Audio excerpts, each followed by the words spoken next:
card was. Not the fetch lands you're thinking of.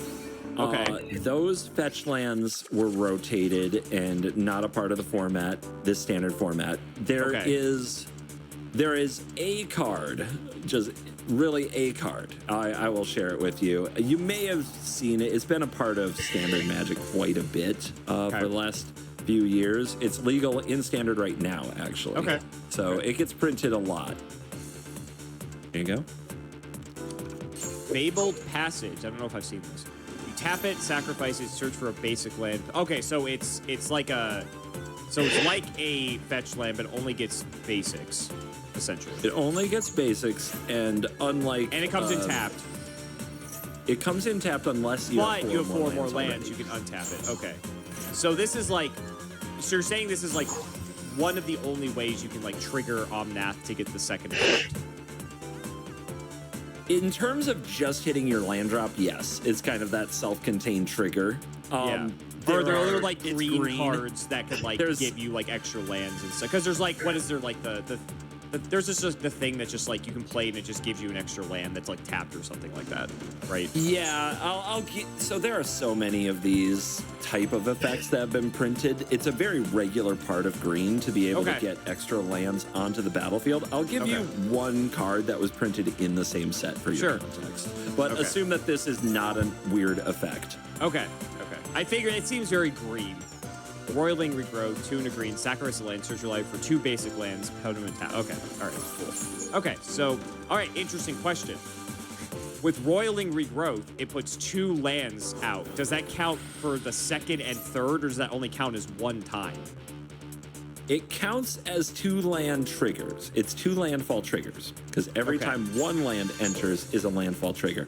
Depending how many lands you've already played that turn and where Omnath is in that stair step depends on which triggers go off. That's very interesting, because in Yu-Gi-Oh! It would only count as 1 trigger, because they're technically both entering at the same time. So like, for instance, Max C, your favorite card, if you like special summon 5 guys at once, it's only considered 1 summon, so they only draw 1 card. They don't draw 5 off of Max C. Magic differentiates that by the text of whenever a land enters versus whenever 1 or more lands enter. Oh, okay, so it is a text thing. Yeah. Okay, interesting. Okay, so now this is going to beg the next question of what determines like something getting banned in standard versus like the legacy or eternal formats? Because since standard has set rotation, even if something's powerful, there's like an end to it at some point, even if that end is like far away. So it's like, do you get the question I'm asking? Like, I feel like the criteria for banning something in standard isn't the same as banning it in like Commander, if that makes sense. And maybe I'm wrong. Maybe they evaluate it the same way. Yeah, to answer your question, yes. Dartboard? So I was going to describe going to a local pub, looking at the walls of said establishment, identifying the circle with the circles within circles, asking for shiny objects from the bartender. That are sharp. And then flinging in general direction and equating that to the strategy. Basically, what got banned in... Like, you're going to see from this video, we haven't done, like, just standard bans in a minute. What gets banned in standard has a lot to do with the philosophy of the people in charge at the time. Okay, so the Konami philosophy, great. Okay, so basically someone lost to this, they probably just chose to ban it, great. All right, also if it enters, so, like, you could, like, reanimate it, but, like, that's more of, like, a black thing. Although, like, there might be other cards that do it. Or you could, like... What do you call it? Flickering? Is that it? Like, that's not a thing in Yu-Gi-Oh! Does that count as, like, re-entering? Not only that, it resets the landfall count. Ooh, that's interesting. Okay. So then, like, there might be ways then to, like, get the second effect multiple times and, like, keep going. Clone, flicker, reanimate. Those are the tenets of does it have an enters trigger? Can we abuse this? It's so funny because like out of those 3, Yu-Gi-Oh only has like reanimate. We don't have there's like a couple cards that do a cloning thing, but they're really bad. And like the flicker concept like just doesn't exist in Yu-Gi-Oh, which I think would be really cool because there's like a lot of like neat interactions that would like actually introduce into the game, maybe for better or for worse. But you know, I still think it'd be cool if we had it, but we just don't. My biggest red flag is the fact that this is a add 4 mana that's like potentially like abusable.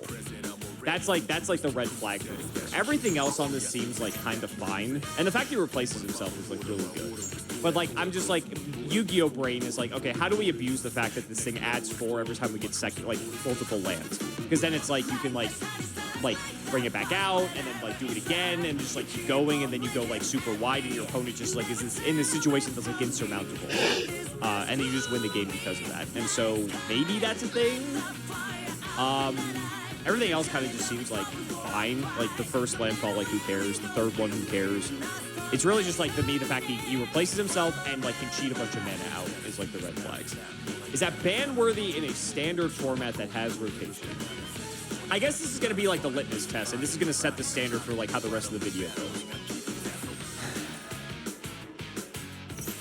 Fuck it. I'll say yes. I'll say they banned this card. I think the ban of cheating thing is very dangerous, so I'm going to go with they banned it. Okay. Omnath Locus of Creation is just one of my favorite printings for completely self-indulgent reasons. It has blue in it, so I would hope so. It does have blue. This card came at the end of the Eldraine era on Magic Arena, and at the time of rotations. Zendikar Rising was issuing a rotation to a bunch of cards that had come before. Not Eldraine, but everything before Eldraine. So Eldraine was still going to be legal, but at this point, so many cards have been banned from the Eldraine era that people were optimistic that we had finally nerfed that era of Magic, and we were moving away from everything being insanely busted. And then we printed Omnath. Omnath showed up, and oh my god, this is one of the first times where I actually read a card in spoiler season and we had a podcast. Okay. I literally called it on the spot. I'm like, this is banned. It's by a mile the best card in the set. Like, wow. Not even close. Okay. And it has, like, just the fact that you get everything from it. It replaces itself. And if they don't kill it, you know, by the next turn, you're gaining enough life that aggro doesn't matter. You're making enough mana to do degenerate things. If you have exactly the Omnath into Fabled Passage, you double back the mana on the very same turn and use it for something, anything. It is absolutely insane. And actually, the 4 damage to Planeswalkers specifically was relevant at the time. Interesting. Because as you'll find out in this video, Planeswalkers existed that had static effects that were more like enchantments on the board that were limiting how like your cards worked. So Omnath picking those off was actually a big deal. Yeah, Omnath Locus of Creation was supposed to be the end of the Fire Era design, and what's really stunning is how they tried to avoid banning it, only to see it be like over 50, like a huge amount of the meta. The meta was almost all Omnath. I believe there was a top 8 of a pro event where it was 7 Omnaths and 1 not Omnath, we'll say. You said Fire Era. What does that mean? So the Fire Design era, like Magic, like something happened with Eldraine Standard, which you're familiar with because of Oko. Okay. Yeah, I know you he's remember from that Oko. set? Okay, I remember Oko. Yeah. So they released an article talking about how they were intentionally, the Magic designers at Wizards of the Coast were intentionally trying to power up Standard. They called it Fire Design. I'm going to find this because it's very funny. It's a very known article of its time because it's we have those in Yu-Gi-Oh. We have those in Yu-Gi-Oh. Yeah. It honestly was one of the few times that like we can remember that they came out and actually talked about their design for Magic and what they were trying to achieve.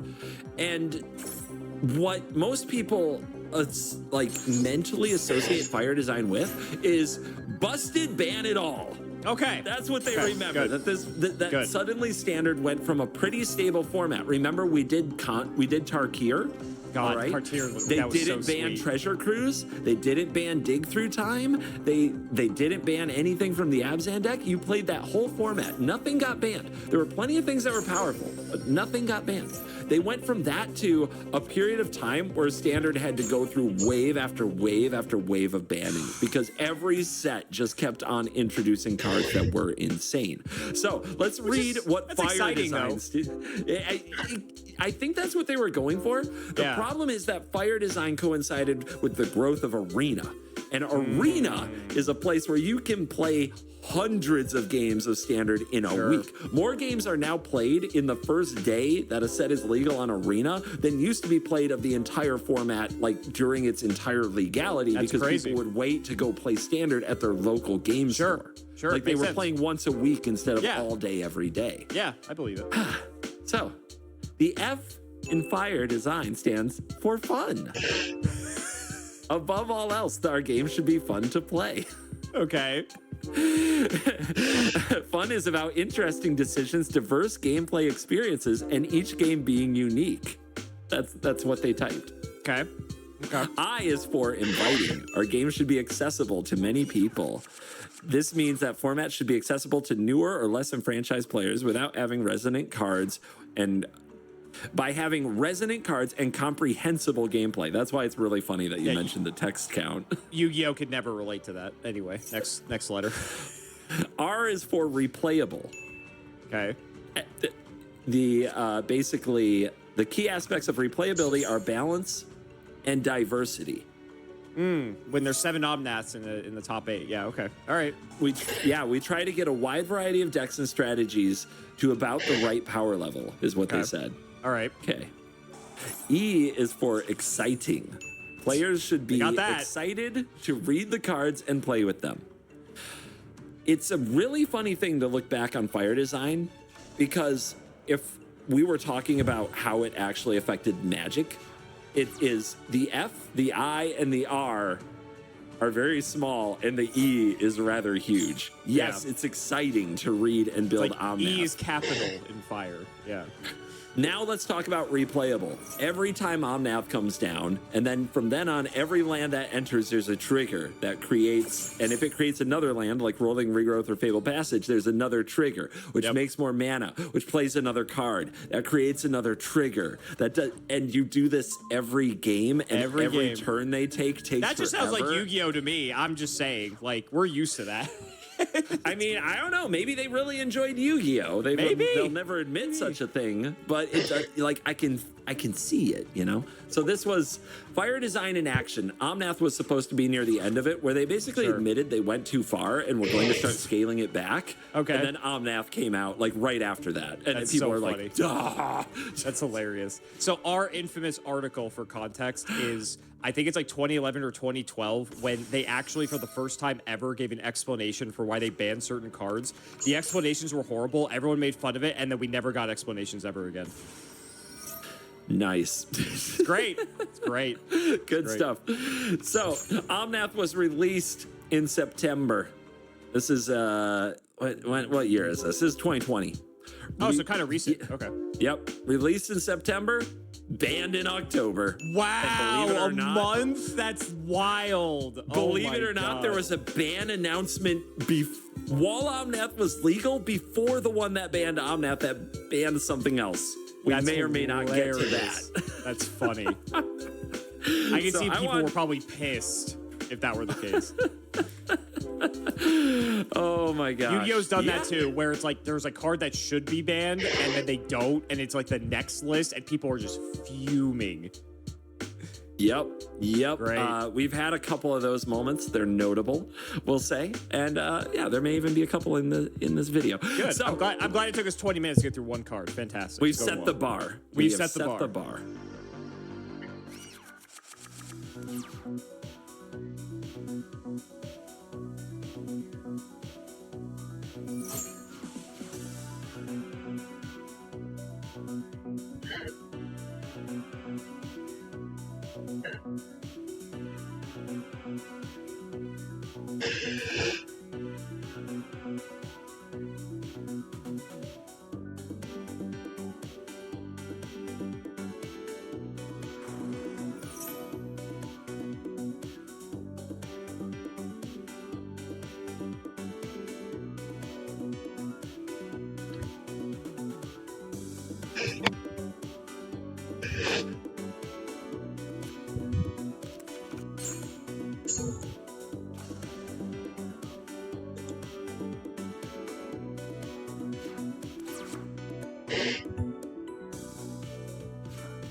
My Mulcharmies.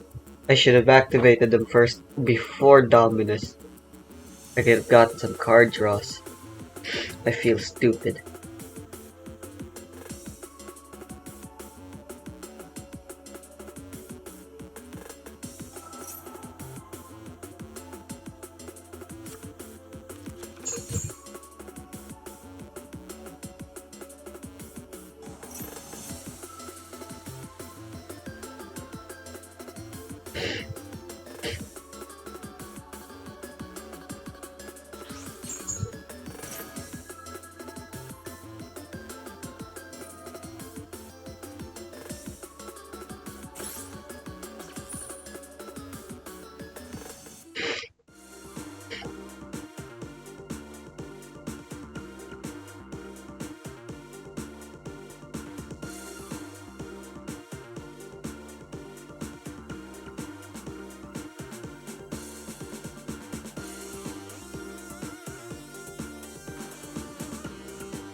Ha?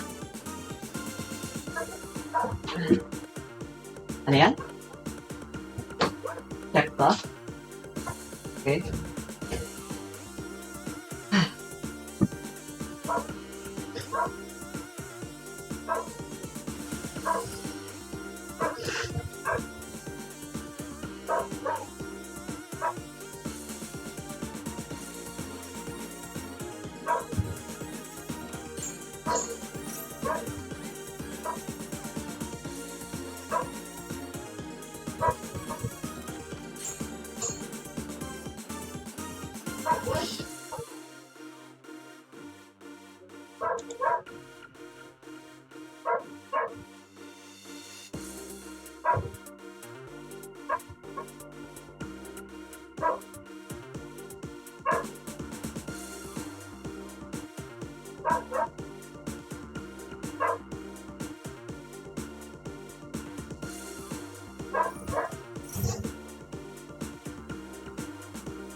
Oh, I still can't trigger white binder.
It appears I am up against malice.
Can they actually do Fiendsmith with this?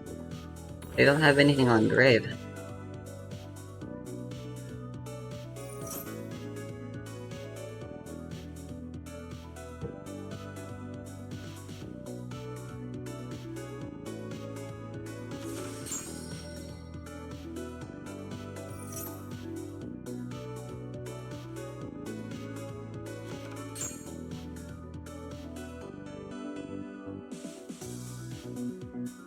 I guess they're gonna try to make Caesar and hope for the best.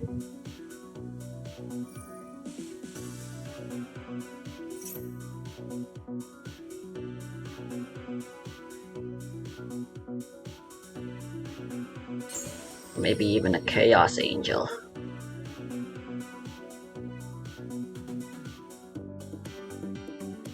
No, they can't. They can't Caesar.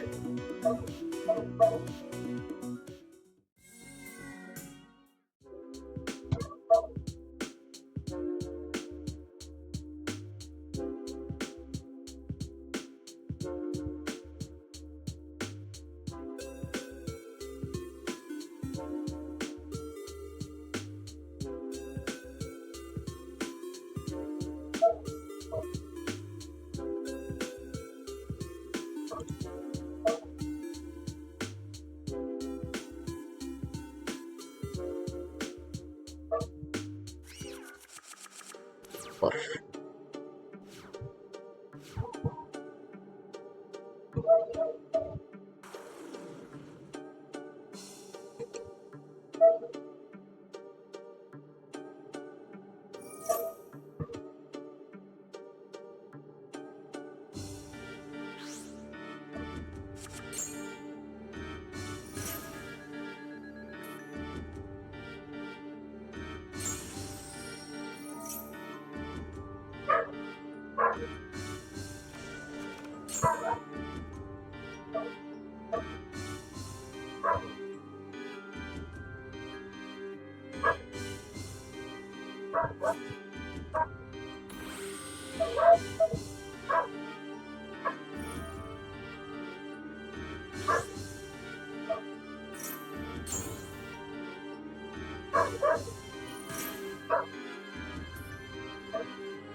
Now let's play this out.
Well, I mean, the game's basically over now.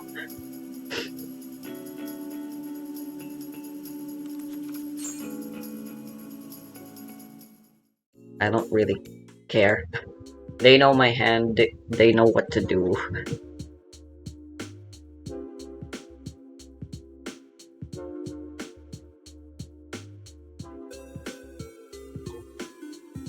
It'll all be but a pointless struggle from that point.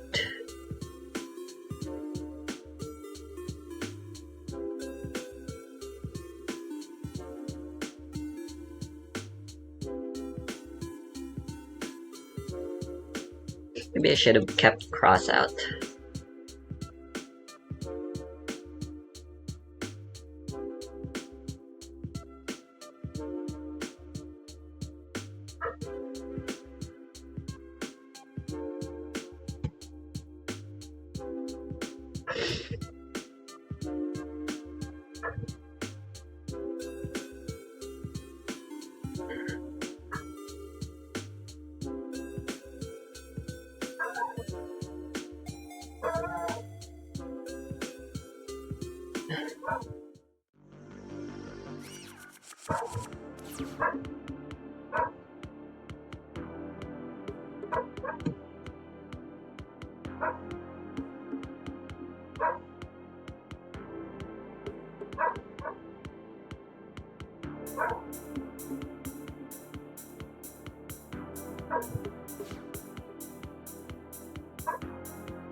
Don't tell me they have triple tactics again. Motherfucker.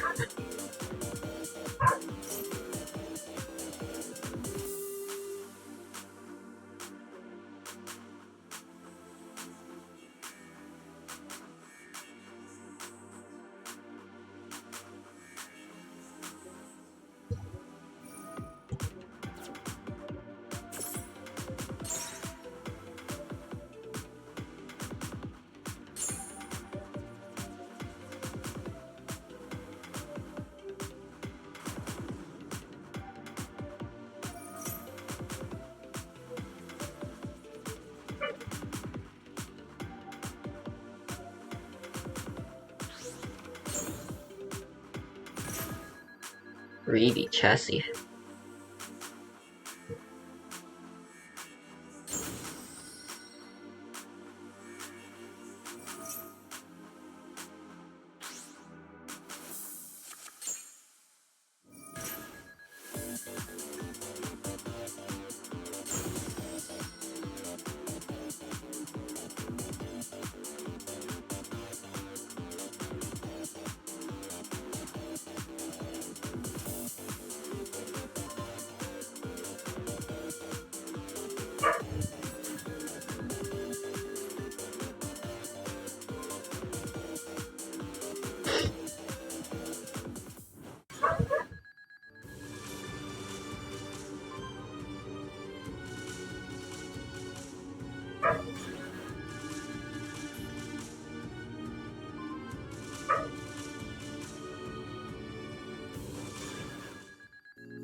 Before this video begins, there will be spoilers for Delta Chapter 3 and 4. Proceed with caution. I have been warned. Hello everyone, my name is Ninja, and with the long-awaited release of the next installment in the Undertale series finally upon us, after a grueling 4-year wait, we've got a ton of new content to dive into, new characters to analyze, and new mysteries to untangle. Today's video takes us deeper than ever before. This video is sort of a one I made like a few months ago. You absolutely do not need to watch that one to understand this. However, to give you the brief rundown of things I theorized to get you up to speed, it was an attempt to argue that Chris was in fact not the Roaring Knight, something I was proven right about in the most recent chapters. As the Knight finally reveals himself, after 2 chapters of lurking in the shadows as this mysterious, almost mythic presence, slicing through Tenna like they were nothing in the aftermath of his fight, and nearly killing him, before kicking off the true final boss of that chapter, and just throwing you into a fight that's impossible to win. Not really. The outcome is the same, as they obliterate the fun game, having the ability to one-shot them. Now that video was about 40 minutes long, while a good chunk of it was focused on proving that Chris wasn't the knight, I didn't want to stop there. Just to argue my points against a specific candidate felt incomplete. I needed a counter-argument to sort of oppose this narrative of Chris being the knight, using that to strengthen the points I made against Chris Knight. So the entire second half of that video was dedicated to trying to decipher who the knight could actually be, if it wasn't our main protagonist. I wasn't just pushing back on a popular theory, I wanted to shine a spotlight on I genuinely believe the strongest chance of being the knight. And so in that video, I made a pretty bold prediction, one that may have actually come to pass, that Dennis, as well as missing sister, was in fact the true Roy. And it's possible she's a mistake far removed anything with called Lydia, which is something that I also predicted. The identity of the knight isn't 100% confirmed in the narrative. However, there's enough evidence that I feel only points towards one conclusion, which is what I will reiterate in discussing today. Right now, the community is pretty split on who the Roaring Knight actually is. Some people made a case for it being Noel's mom, Carol, we're also finally introduced to the new batch of content, but I believe that that's nothing more than a red herring. I was right about Chris being one. I feel there's a good chance I'm correct about this as well. In today's video, I will be breaking down everything we've learned about the knight, as well as deaths across both chapters 3 and 4. To make the case that he's undoubtedly the knight, and that makes no sense for it to be anyone else. I've been on the train for a while, and I have no intent to stop talking anytime soon. Now, not now, especially not now. There was evidence before, but now with all the new content, there's an overwhelmingly obvious amount to the point I really don't understand how to make a case for anyone else. Along the way of exploring this idea, we'll also be exploring the connections Chris has to the Roaring Knight, that we know for sure they are valid. Examining how they got pulled into the story, even though they clearly don't want to be a part of it. Something else we're going to prove in today's video, because I will not stand with continuous Chris slander. Well, with all that out of the way, if you enjoyed this video or agree with any of the points that I raised, don't forget to hit like and subscribe. But without further ado, let's jump right into this video. Beginning with why people believe that Carol is the knight. At the end of chapter 3, after the fun game is completely destroyed by the knight attempts to kidnap Torio, who ended up in the Dark World as a result of Chris's actions. Before they can get away, however, Undyne shows up at the last possible moment. Knight escapes with Undyne to the Light World, and Chris and Susie chase them down, only to be locked out. The Knight enters the shelter, an isolated building on the edge of the hometown. Susie bangs on the door hard enough, a hidden panel is revealed, requiring codes to enter.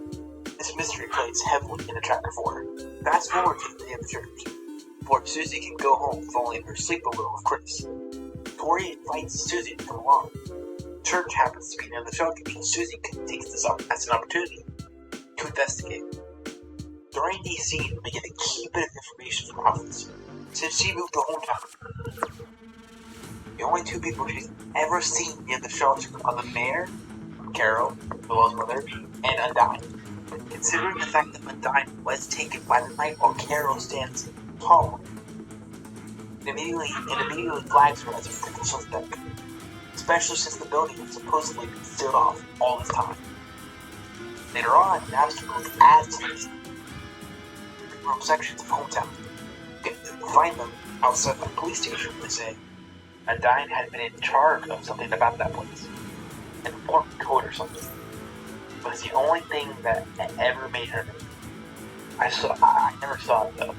I don't think even in the station. So now that we know Undyne had serious knowledge about the shelter and a fear of it, and if Carol, the mayor, shares the same knowledge, and the only other person that's been seen over there, on top of her still standing, on top of the knight seemingly being able to enter the shelter at will, implying they know the codes, well, that does start to seem a bit suspicious. Then there's the katanas. Carol owns multiple swords for some fucking reason. Rudy, who somehow manages to make it to church in spite of his illness, mentions that Carol insists on keeping anything important at home. This gives Susie the idea to stage a study session with Noelle, which is really just a chance to snoop around.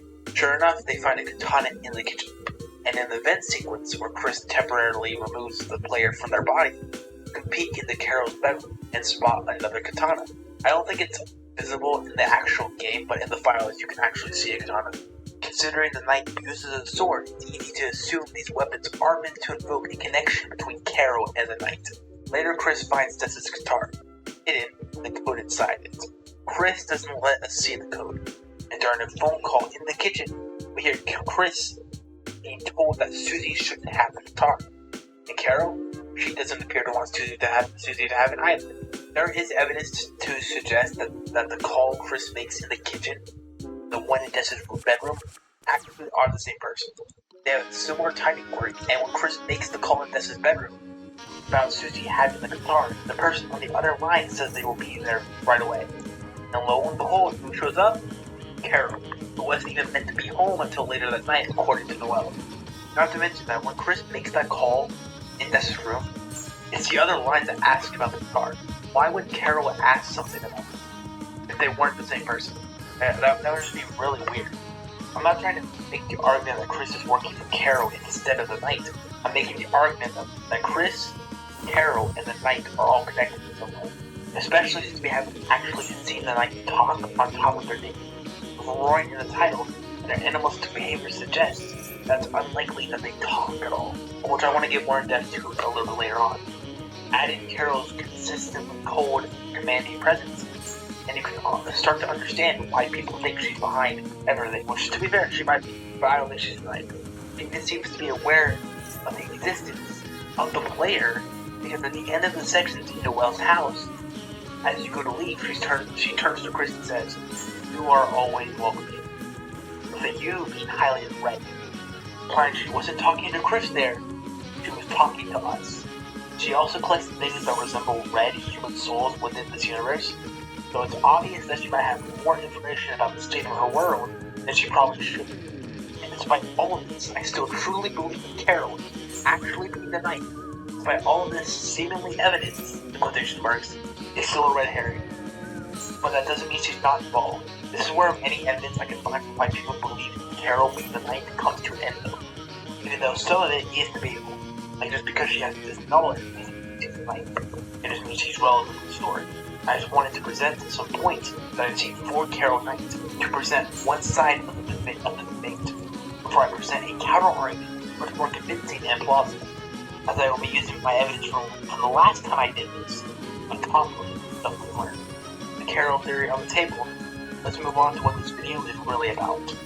Let's start with something simple but revealing, the antlers that rest upon the knight.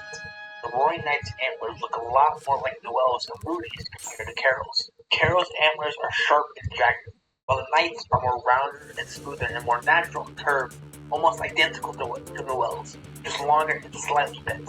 It might seem like a small detail, but it's actually important, because in Delta we've seen that these characters' visible features stay consistent between the light world and dark world. Their colors might change, but their physicalities of their bodies don't actually change. For example, Noelle's antlers remain the exact same as Susie's tail is present in both realms. There's no current present for a character's body radically changing just by crossing over. So when we look at Carol, it's hard to believe her antlers suddenly contort to be more in line with the knight's appearance.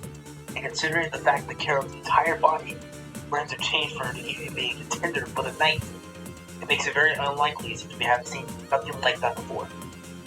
It's possible, but since we have currently no evidence of anything like this, despite all the people we've seen enter the Dark World, it feels unlikely. I don't think there's a reason for her physicality to work like that, especially when the other characters stay visually consistent. But yeah, I feel like the antlers is a solid piece of visual evidence that argues against Carol being the knight. Now, the knight's antlers do closely resemble one other character we've met already, and that is the goat, Rudy. You heard it here folks, right? You thought we were talking about Death Theory? No. This is Rudy Theory. Rudy is the Roaring Knight. Well, we're flopped.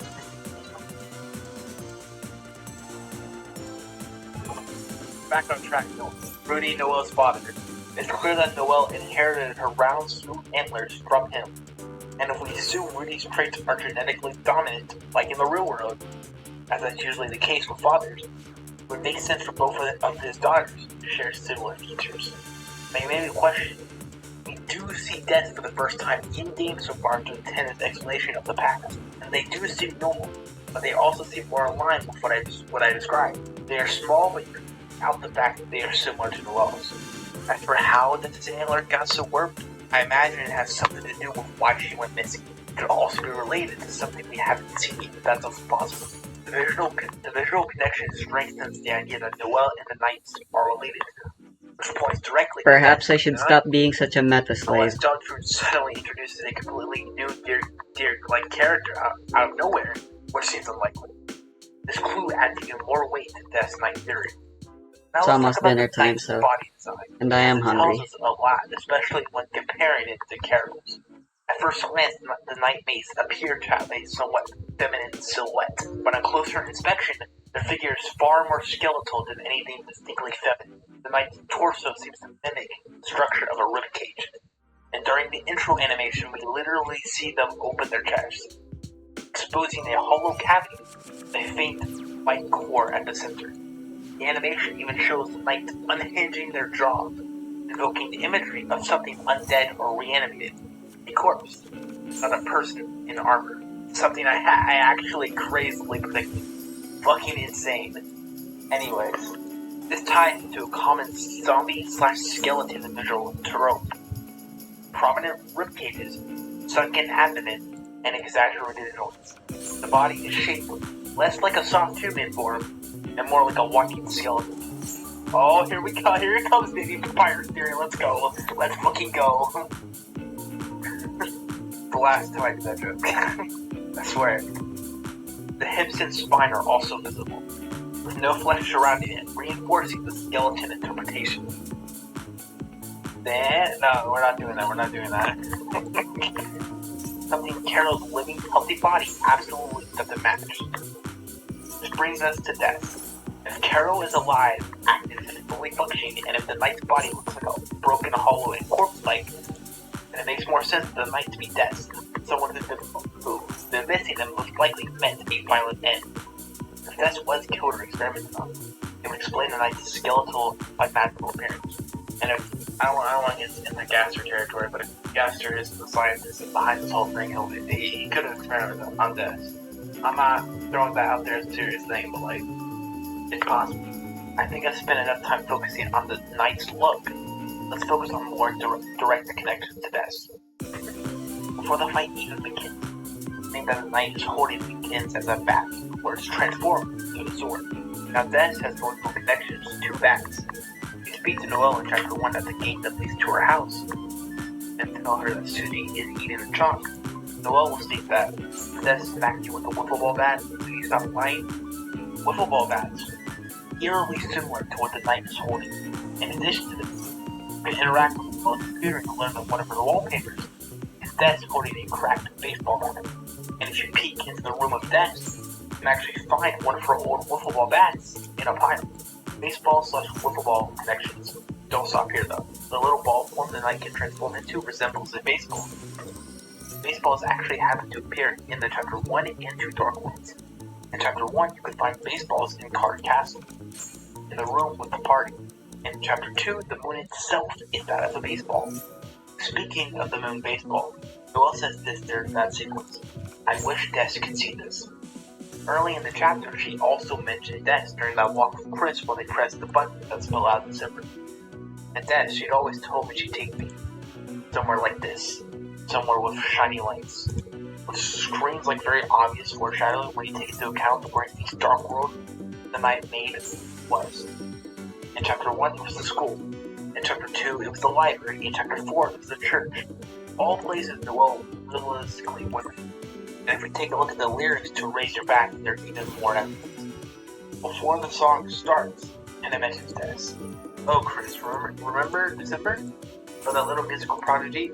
Remember when she grabbed the remote and swapped me from a cartoon to that wild music video channel Torio forbid you to see? That's rocking her guitar and singing along with those nasty, nasty songs. You all think she was just so cool? Heck, maybe you could get her to come back and watch again sometime. It is not a coincidence. Tina mentions Des before the song because the lyrics seem very connected to Des in some way. The demon heart is crying. The blood is gushing bright. Raise up your bat for a burning fight. The line, and the blood is gushing bright, relates to Des because we know she was into the violent comic books and was a fan of Night. Des did seem to be a violent individual. Based on her interactions, we know that she had with Chris. And of course, raising your bat for a burning fight feels like just foreshadowing for what happens in their chapter 3, considering that's exactly what happens. The lost girl motif plays during this section, and like the violent lyrics that are in this song, this feels like it screams that the Death that we've heard about. But I also feel like the lyrics are interesting because under the context of Death's Night, that's exactly what we are doing. We're following the dark and trying to prevent her from crossing the road, with our soul literally shining the way towards the end of chapter 4, breaking through the darkness and destroyed by the sword light. Where there's a secret room that you can access in chapter 3 by inputting 1,225 points to the prize money. This room that plays Find Her, by the way, you can eventually come across this blue version and interact with it. You will get the text. Inside was something hard like lacquer. It was a small, dark triangle. Ignore the dark part for a moment. A small triangle describes a guitar pick perfectly. Lacquer is actually what's used to make guitar picks.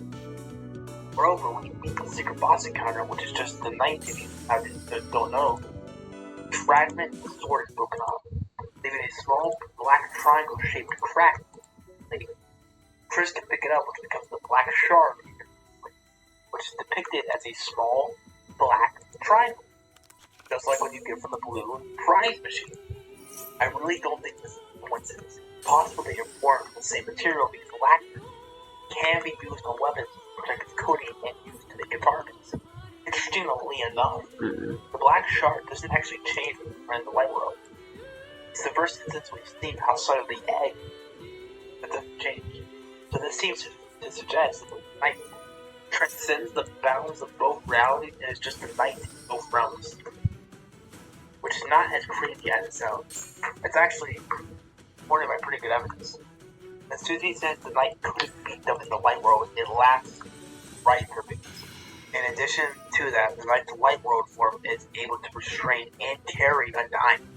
The strongest person in Hometown will bench press the cards for fun. Against her will, took her all the way to the bunker, while also being as fast or just faster than Susie. This implies that the knight is extremely powerful in the light world as well as the dark world. As I mentioned before, all our light people change their bodies when they enter a dark world, with changes literally made to outfit and color. The knight, meanwhile, has skeletal proportions, great shape-shifting powers, and when it roars, it bears external ribs, which suggests that they work differently than every other light, meaning their sword that they wield is no different either. If the knight did change, the weapon would too. For instance, Carol was the knight and her sword was a katana in the light world, it becomes a chip of katana, or if that's a chip of bat, but it doesn't.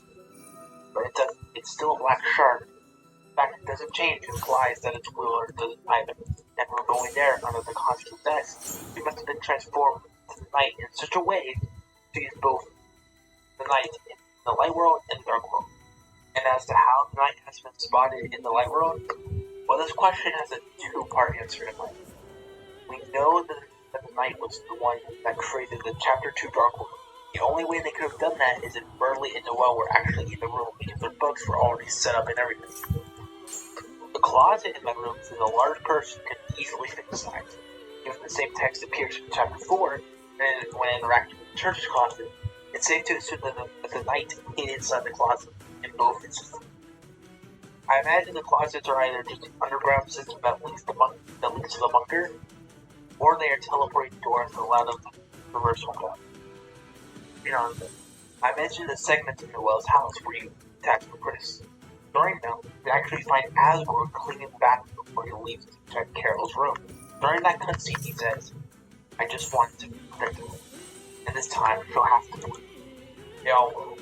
Then we'll all be happy for their family and morning. Sure is beautifully.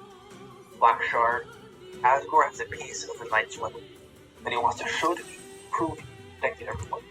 By the way, the Asgore not only fought the Knight, but actually lived in Telltale. You know, it's so got it. Even though there's kind of evidence to suggest the Knight doesn't actually want to kill the Fun Gang or anyone really, because the Knight was interested in him.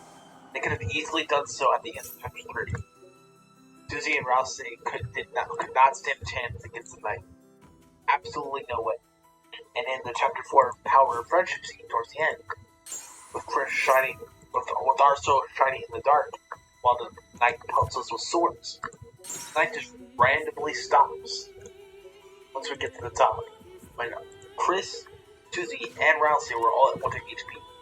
If the Knight wanted to kill them, they would have done that easily. So it seems like they're only interested in actually just slowing the Fun Gang down.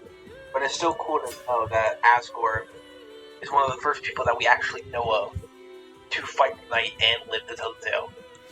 That's awesome. I cannot wait to see Asgore's role in the future. It's definitely going to be much bigger than it is now, knowing that he fought the Knight. We know he was fired from the police station, and it most likely has something to do with Des and Black Shark. Sticking with the Holiday House, though, if we go back to Des's room, it's notably